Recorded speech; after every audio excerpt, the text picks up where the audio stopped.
NEET தேர்வுக்கு விலக்கு கோரக்கூடிய சட்ட முன்வடிவை விரைவில் குடியரசுத் தலைவருக்கு அனுப்புவதாக ஆளுநர் RN ரவி உறுதியளித்திருப்பதாக தமிழக அரசு தெரிவித்துள்ளது.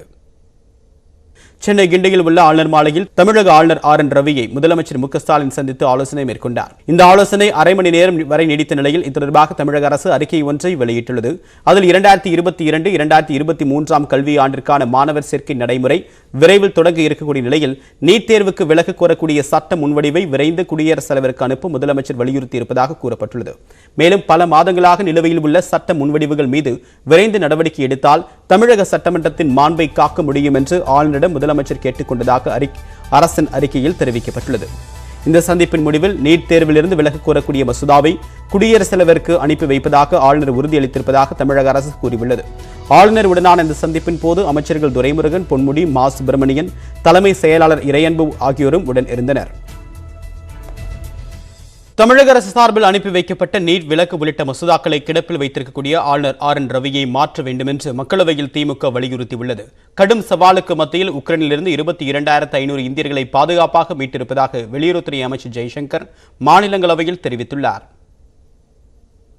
நாடாளுமன்ற பட்ஜெட் கூட்டத்தொடரின் 2வது அமர்வில் 2வது நாளான செவ்வாய்க்கிழமை மக்களவையில் பேசிய திமுக உறுப்பினர் TR பாலு, தமிழகத்தில் மு க ஸ்டாலின் பதவியேற்ற பிறகு 7க்கும் மேற்பட்ட மசோதாக்கள் நிறைவேற்றப்பட்டு ஆளுநருக்கு அனுப்பி வைக்கப்பட்டதாகவும் அவற்றை ஆளுநர் கிடப்பில் போட்டுள்ளதாகவும் கூறினார். கூட்டுறவுத்துறை தொடர்பான மசோதாவை நிறுத்தி வைத்திருப்பது ஏன் என்றும் வினவினார். மாநில விவகாரம் குறித்து பேச அவருக்கு அனுமதி மறுக்கப்பட்ட நிலையில் காட்டு ராஜ்யமா நடக்கிறது என்றும் தாங்கள் எப்படி அரசை நடத்துவது என்றும் ஆவேசமாக கேள்வி எழுப்பினார். Sir, ever since Dr. M.K. Stalin took powers in Tamil Nadu, more than 7 bills have been passed and sent to the governor for assent or sent to the governor, President of India for their due assent.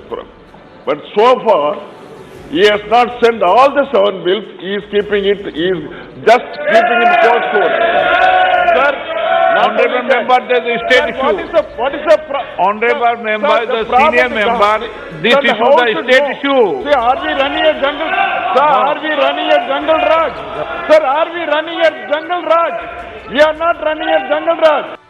மக்களவையில் கேள்வி ஒன்றுக்கு எழுத்துப்பூர்வமாக பதிலளித்துள்ள மத்திய உள்துறை இணையமைச்சர் நித்யானந்த ராய், தேசிய குடிமக்கள் பதிவேட்டை நாடு தழுவிய அளவில் தயாரிக்க மத்திய அரசு இதுவரை எந்த முடிவும் எடுக்கவில்லை என்று கூறியுள்ளார். இந்நிலையில் உக்ரைன் விவகாரம் தொடர்பாக மாநிலங்களவையில் வெளியுறவுத்துறை அமைச்சர் ஜெய்சங்கர் அறிக்கை தாக்கல் செய்தார். அப்போது பேசிய அவர், ஆபரேஷன் கங்கா திட்டத்தின் கீழ் 14 விமானப்படை விமானங்கள் உட்பட 90 விமானங்கள் மீட்பு பணியில் ஈடுபட்டதாக தெரிவித்தார். கடும் சவால்களுக்கு இடையே உக்ரைனில் இருந்து 22,500 இந்தியர்கள் மீட்கப்பட்டுள்ளதாகவும் உத்தரப்பிரதேசம், கேரளா, தமிழகம், கர்நாடகா, பீகார், ராஜஸ்தானைச் சேர்ந்த அதிக அளவிலான மாணவர்களை மீட்டுள்ளதாகவும் குறிப்பிட்டார். கீவ், சுமி நகரங்களில் சிக்கியிருந்த இந்தியர்களை மீட்பதற்காக பிரதமர் மோடி உக்ரைன் மற்றும் ரஷ்ய அதிபர்களுடன் பேச்சுவார்த்தை நடத்தியதாக கூறிய அவர், இந்தியர்கள் மட்டுமின்றி 18 வெளிநாடுகளைச் சேர்ந்த 147 பேரை உக்ரைனில் இருந்து மீட்டு வந்துள்ளதாகவும் தெரிவித்தார். உக்ரைன் போரில் எதிர்பார்க்காத விதமாக கர்நாடகாவைச் சேர்ந்த மாணவர் நவீன் சேகரப்பா உயிரிழந்ததாகவும் அவரது உடலை தாயகம் கொண்டுவர தூதரக ரீதியாக நடவடிக்கை எடுக்கப்படுவதாகவும் தெரிவித்தார். மேலும் காயமடைந்த மற்றொரு மாணவர் பாதுகாப்பாக தாயகம் அழைத்து வரப்பட்டுள்ளதாகவும் அமைச்சர் ஜெய்சங்கர் தெரிவித்தார்.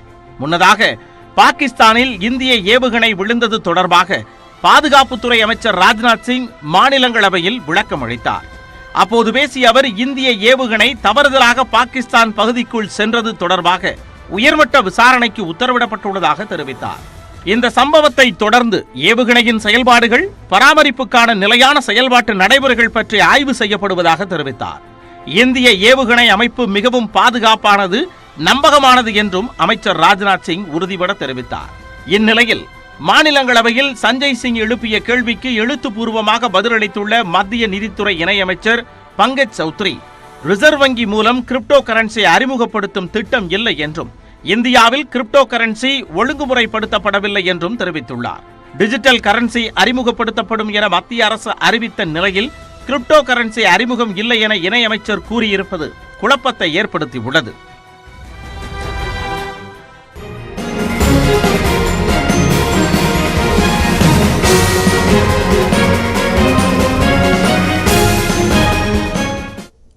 பங்குனி பெருவிழாவை ஒட்டி உலக புகழ்பெற்ற திருவாரூர் ஆழி தேரோட்டத்தில் ஏராளமான பக்தர்கள் பங்கேற்று தேரை வடம் பிடித்து இழுத்தனர்.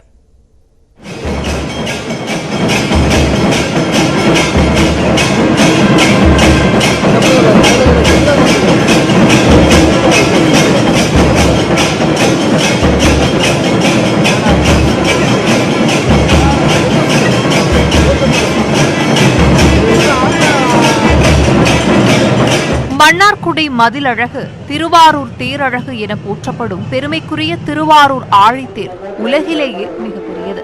உலக புகழ்பெற்ற இந்த தேர் திருவிழா கோலாகலமாக கொண்டாடப்படும் நிலையில் காலை 8 மணியளவில் மாவட்ட ஆட்சியர் காயத்ரி கிருஷ்ணன் கொடியசைத்து தேரோட்டத்தை தொடங்கி வைத்தார்.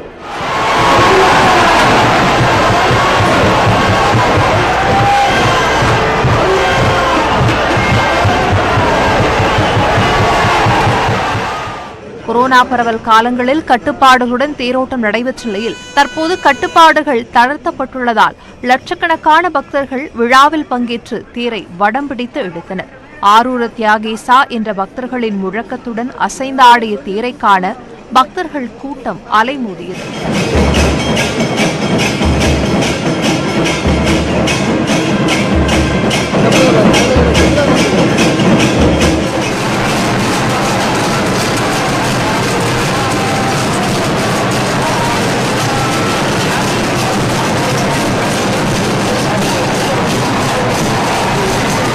கீழவீதி வழியாக தொடங்கிய தேரோட்டம் மேலவீதி, தெற்கு வீதி வழியாக சென்றபோது வடக்கு வீதியில் ஒரு வீட்டின் மீது உரசி நின்றுவிட்டது. இதனால் அங்கு பரபரப்பு ஏற்பட்டது. இதையடுத்து அங்கிருந்து பத்திரமாக அகற்றப்பட்ட தேர்நிலையை வந்தடைந்தது. தேரோட்டத்தை ஒட்டி 1200 போலீசார் பாதுகாப்பு பணியில் ஈடுபடுத்தப்பட்டனர்.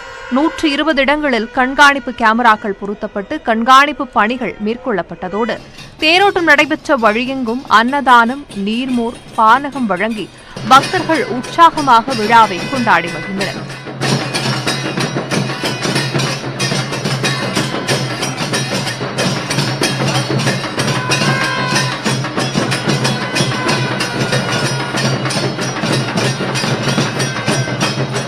இதேபோல் சென்னை மயிலாப்பூர் கபாலீஸ்வரர் கோவிலில் தேரோட்டத்தில் திரளான பக்தர்கள் கலந்து கொண்டு தேரை வடம் பிடித்து இழுத்தனர்.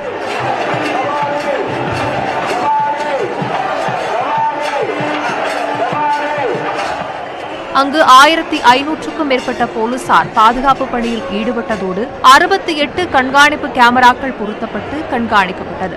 புதன்கிழமை மதியம் 3 மணிக்கு 63 விழா நடக்கிறது. இதில் வெள்ளி விமானத்தில் இறைவன் 63 நாயன்மார்களோடு காட்சி தருகிறார். தேரோட்டம் மற்றும் 63 நாயன்மார்கள் வீதி உலாவை ஒட்டி 2 நாட்களுக்கு போக்குவரத்தில் மாற்றம் செய்யப்பட்டுள்ளது. ரொம்ப மகிழ்ச்சியாக இருக்குது. காரணம் இதை பார்த்து 2-3 வருஷத்துக்கு மேலே ஆகுது. அது இப்போ பார்க்கறதுக்கு அது ஒரு பாக்கியம். ரொம்ப சந்தோஷம். 2-3 வருஷமாக 2 வருஷம் 3 வருஷம் பார்க்கவே இல்லை. இப்போ வந்தது ரொம்ப சந்தோஷம். நாங்கள் நினச்சதெல்லாம் நடக்கணும். கபாலீஸ்வரரை வேண்டிட்டு இருக்கோம். நம்ம மயிலாப்பூரில் கற்பகாம்பாள் கபாலீஸ்வரர் தேர் ரொம்ப விசேஷமானது. நான் கடந்த 60 ஆண்டுகளாக இந்த தேர் உற்சவம் பார்க்கக்கூடிய பாக்கியம் கிடைக்கிறது. இதனால் லோகக்ஷேமமாக இருக்கணும், எல்லாரையும் வேண்டிட்டு கபாலீஸ்வரர் அனுகிரகம் எல்லாருக்கும் கிடைக்கணும், எல்லா குடும்பங்களும் க்ஷேமமாக இருக்கணும். இதுவே என்னுடைய பிரார்த்தனை. சென்னை திருவான்மையூரில் மருந்தீஸ்வரர் கோவிலில் பங்குனி திருவிழாவை ஒட்டி தேரோட்டம் வெகு விமரிசையாக நடைபெற்றது. 4 மாட வீதிகள் வழியாக வந்த தேரை அரோகரா கோஷத்துடன் பக்தர்கள் வடம் பிடித்து இழுத்தனர்.